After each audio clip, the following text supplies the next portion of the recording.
Hey y'all, welcome and welcome back to another Monster High review. Today we are very obviously going to be taking a look at the G3 version of Venus McFlytrap. And to say that I'm excited is like such an understatement. I'm excited for every video I make. Like I wouldn't be making a video if it didn't bring me some sort of joy. Even like the more negative ones, it's kind of fun to rant about. This one, spoiler alert, not going to be negative. Like there's simply no way. I'm extra excited this time because we have seen pictures of this doll for quite a while. She has been like off and on in stock in certain places pretty much all month. And she's finally in my hands, and I have been wanting her from the moment I laid eyes on her. And I'm just so excited that she's finally here. I did buy her back in December, like a couple of days before my no-buy started, like just barely in time to not have to like buy her in January and break my no-buy month, or to have to wait till February, which like couldn't do. Anyway, though, I ordered her online and she finally just arrived the other day, and now I get to unbox her with you guys, and I'm so excited. I did, when I made my video about my doll rubric that I'm using for buying things from now on, I did do Venus as like a little example, and I think she scored 23 out of 25 possible points, so I was very much justified to like my mind in spending full price on her. And we're just going to prove that today, okay? Like I'm not even opening the possibility that this could be negative, because there's just no way it's going to be. On the back of the box here, you can see the art of Venus along with some information about her.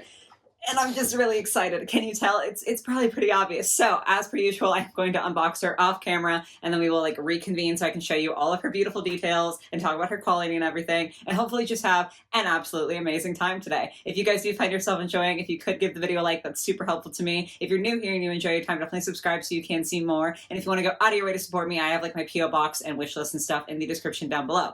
But I cannot wait a single second longer. So let me go ahead and unbox her real quick, and I will be right back with you guys. Okay, y'all, not to spoil anything, but I already love her so much. This doll is so good, but before we get into her, she has to like chill out and time out for a second, and we have to talk about all of her accessories first. So, first off, she's got these sunglasses. They do kind of look like they're going to fit her a little bit low on the face and kind of be more of like smaller sunglasses, which I am on the fence on. They, in my opinion, look better on dolls than they do on like me, but sometimes I still don't love it. So we'll have to try them on her and see, but like, sunglasses, cool that she comes with them. Then she has this little botany book, so it's just like a little notebook for her, and it actually does open up if I can get my nail in there. And then you can see a little paper with claw marks on it inside. So I think that's really fun that it like has some sort of opening feature in there, and also the design on the front matches like her clothing that you'll see in a sec. Very cute. She does have a little like snack bar, maybe like a granola bar. I'm not 100% sure what this would be, but it is just printed on the one side. Very cute. Then she's got her like water bottle. She's got like a heart earth sticker. And I love, honestly, the entire pattern on this. I think it's really cool with the skullets and the strawberries. Mine is like slightly misaligned how it's placed, but that's fine. It's not a super big deal to me. The lid does come off, but then there's just kind of like a weird nub there. I would want to keep the lid on anyway. I also do think it's really cute that the lid kind of looks like a watering can, because like Venus is a plant monster. That's adorable. Like it's just the cute little detail that didn't have to be put on there, but I feel like it shows so much thought in like the design process. I'm obsessed. Of course, she has her phone with her little apps on there, and the back is a Venus flytrap. Love it for her. Then we have, oh gosh, it's on the box what this is called. It's her hair hydrator. That's like one of her monster, I am out of focus the entire time. It's one of her monster must-haves from the back of her box, her hair hydrator, or like her lock spray. It's so cute. I love that she's on here, because like that either means that she customized this or she's like modeling for this company or something. I don't know. I think this is absolutely precious. And again, it's like a little spray bottle. I just feel like this is such a fun accessory. It's so specifically designed towards her. Like it's for the fact that she's a plant monster, and also the fact that she has locks. And I love that. I think it's so cute. And then we have Gen 3's iteration of Julian. Now, I do feel like the redesign of Julian has been a little bit controversial. Some people are not obsessed. Some people are. I am in the latter camp. To be fair, I'm a cat person through and through. So the fact that he's like a little cat plant monster, I can't not like him. Like, that's adorable. I love his fierce little face. I think he's just so precious. And he has a little pot, right? But he can come out of the pot. There's like a little nub in the bottom, so you can stick him in there and he'll be secure. Or he can have a whole body and he's got like a little fly trap tail and like plant texture on his body. That is so stinking cute. Like, I'm obsessed. I loved him anyway, just because, again, I'm a cat person. But when I realized that you could take him out of the pot, end game, that's it. And then this is her bag here. It's like transparent. We've got little stickers on it, and it's so that you can kind of put Julian in there if you wanted, or you can put her other accessories kind of hanging out in there. I actually think this is really fun because I feel like compared to some other Monster High bags that we've gotten from Gen 3, the design is definitely very unique. I feel like it fits Venus. Like, it necessarily wouldn't be great for other people, but I love how much space is there. Like, you can genuinely use this for storage and it just looks really cool. So I think that is very, very exciting. But of course, Venus is going to be the star of the show here. She is just like leaning in the back there because they still don't come with stands, which like is the one thing that I would love to see from Gen 3 is some stands, but look at her. She's just so good. First of all, the hair. I have to talk about the hair, okay? We have molded on braids on the side here and then like one big braid there. And then these locks are so nice. I love how thick and voluminous her hair is. I just think it feels so nice to the touch. It looks so beautiful, so gorgeous. Like the flow. This is just, it's so, so pretty. I love it. I love the colors that we've gotten here. I will say this little hair clip is like maybe my least favorite piece of hers. I'm not sure how I feel about it. I'm kind of on the fence still. I don't know. I didn't like it as much in the stock photos, but now that I'm seeing her, it's like, it's kind of cute. I might play around with it and see if like I like her better without it, but she has her little hair clip here. And I do like that she has a little bit of painted detail with the flowers. It doesn't like carry around to the back and it's not like everything is painted detail, but I appreciate that it is there. And it is like a functioning hair clip. It's rubber banded in right now, so I'm not sure if I can actually get it off without having to cut that. Or if my hands will function enough to do it. Oh, gosh. Yeah, it's the rubber band. Let's cut that off real quick and not cut her hair. I would fully cry. All right, that took a bit more effort than I thought it would, but I think that's mostly just because my hands don't like quite work right. So that is just the hair clip, and you can see it's like a proper clip here. It snaps together. So you could put it in a different place in her hair if you wanted, or you can obviously remove it entirely. I kind of think maybe I like her without it because I like her hair just getting to flow freely. It's cute though. And then she has these little silver kind of plant themed earrings. There's like little fangs on the flower. That's so cute. She has a silver thorny choker to match. And then we've got two shirts going on here. So there is like the t-shirt on top that says nature and it's got this dark vine pattern. And then there is a mesh top underneath and they are like completely separate pieces. So you can like remove the undershirt if you want, or you could pair it with something else, which is always lovely to see. Like we love getting layers so that we can do more restyling and stuff here. I think that's really nice. And honestly, all of the quality seems pretty good. Like I'm not seeing any loose threads, which especially on a mesh is something that I'm always worried about, but it looks super, super solid. Then we've got some high-waisted shorts. I know some people are getting sick of the high-waisted shorts from G3, and I do get it. I would like to see some more variety in the cuts, but also I can't complain when it looks this good, you know, like it looks great. There is like a slight little pattern to these. I feel like it's showing up okay on camera. There's like a peace sign hidden in there and like some swirls, super precious. And of course, a chain belt. Again, just a little bit of painted detail with these little green flowers here, but so precious. And it is also removable, a little bit easier because it's kind of more of a bendy plastic. So you can take that off if you'd like. Now I'm going to have trouble getting it back on though. There we go.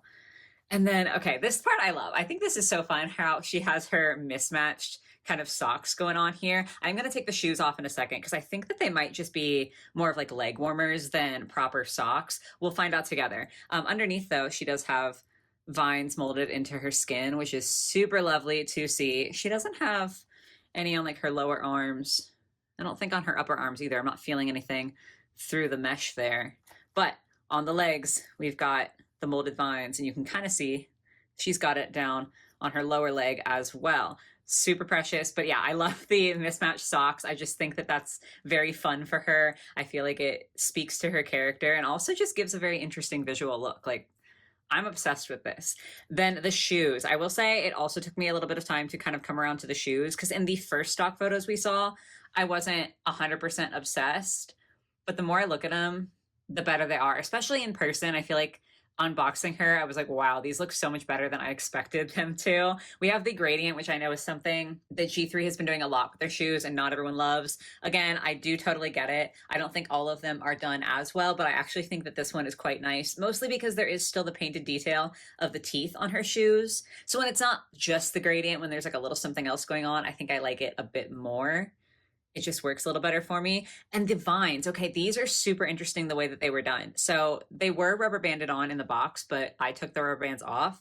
And at the bottom of the vine, there's a little itty bitty nub. I hope you can see that okay.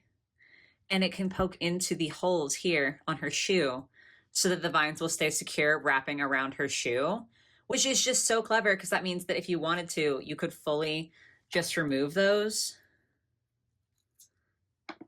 And then you have just the boots.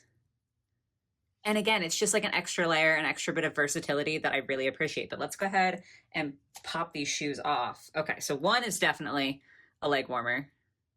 And she's got, oh wow, look at the sculpting all the way down to her foot. That's cool. Okay, so they are both just leg warmers, which honestly, in this case, I don't mind because I feel like they're sitting in such a way where it's not like awkwardly at the top of her boot, you know, like some of the old Gen 1 dolls had it where it would cut off like right here and it just didn't look super, but I feel like these are the proper length so that they give the illusion of socks without it actually having to be socks. And I am completely here for it. She looks so good. Like, I just love this a lot. I do want to put her little vine guys back on because I just feel like she feels more Venus to me when she's got all of her little vines on there. It's kind of reminiscent of the G1 doll, but you know, it's not too much. So I think it's really, really cute. Obviously, I'm super excited about her overall design. Let me try on her sunglasses really quick. And I also didn't even talk about her face. Like, I'm just all over the place. Can't focus because I'm too excited. Yeah, I don't think those are quite working for me. Maybe you'll love them and that's fine. Like, everyone has different tastes. I definitely like to be able to see her face because I think she has quite a cute face. Also, look at her ears. They're literally just little leaves. Sorry, absolutely precious. And her face is so lovely. I love the little side glance. I love the yellow on her inner corner. I think that's really beautiful with all the rest of the pink, especially the pink lower lashes. That is so stinking cute for absolutely no reason. Like, they nailed it with Venus. That's all I can really say is like, she is so pretty and just making me speechless. Like, I genuinely feel like I can't find the proper words to explain how much I like this doll. I do want to do a quick little comparison with her height because I always say this. I try not to have anything spoiled for me or watch other people's reviews when I know that I'm going to be reviewing a doll so that I can give you my pure thoughts. But I did see one post on Instagram and I think that Venus is like super tall. So give me 1 second. I'm going to compare with a couple other dolls. Okay, so I brought a Cleo in here and then also an Abby just because Abby is like thus far the tallest monster and then Cleo is just another one for me to grab. I'm going to move y'all a bit so we can see this a little bit better. They are all wearing shoes, so I feel like it's fair to compare their heights even though they have like the heels on and stuff. You can definitely see that Cleo is shorter than Venus here, but Venus is just about the same height as Abby, maybe slightly shorter, but that could come down to the different shoes, which is just so fun. I say this so often, but I can't say it enough. I love all the body diversity that we are getting with G3. I think it's so, so fun because we have now like, you know, Cleo who has her own body type and Dracula is shorter and like Frankie has their own body type. And we've had Abby who is super tall and also nice and curvy. And now we have Venus who's pretty much the same height as Abby, only she's a little bit slimmer. And I just love to see how much diversity we're getting in regards to the body types and how many different body types we're getting because like that is expensive and I know that. Like, I talk a lot about doll prices on this channel and normally I am complaining, but to give Mattel a hint of credit, I know that it has to be expensive to continuously make different body molds because like even though Cleo has say her leg wrappings and Venus has her vines, like detailing on her legs. That could be something where if they all had the exact same body type, they would only have to remold one section of the body. Like maybe they would only have to remold a calf for Cleo and then like a thigh for Venus. And that could cut down costs for them. But the fact that we're getting like genuine body diversity in Monster High, I think it's just so lovely. I think it's so cool how many dolls have their own specific sculpts, not just in terms of the molded on details, but in terms of like their size and their shape. And I'm just obsessed. Sorry, I didn't mean to go on like a little tangent there, but I'm just so excited about this. So that is everything I had to say about Venus. I can't pick a favorite thing. I'm sorry. I think this is such an exemplar. I can't talk. Her design is so exemplary. It's so amazing. I feel like she is just perfectly well executed. Like, if I have to pick a least favorite, I'm not obsessed with the sunglasses. I don't think focus for me. I don't think that they suited my taste, but that's a personal thing. Like, I don't have any quality issues. I don't have any misprints on mine. Like, obviously, that could happen to anybody. That's kind of just a luck of the draw type of thing, unfortunately. But like, I don't have any misprints. I love her. I am beyond obsessed. This doll is going to be my whole personality now, and I'm not going to complain about it. So that's the end of the video for today. Obviously, I would love to hear what your guys' thoughts are on Venus in the comments down below, what your favorite thing about her is, and all of that jazz. But I do hope you were able to enjoy. I hope you'll have a lovely rest of your day or your night or whatever it might be, and I will catch you in the next one. Bye, guys.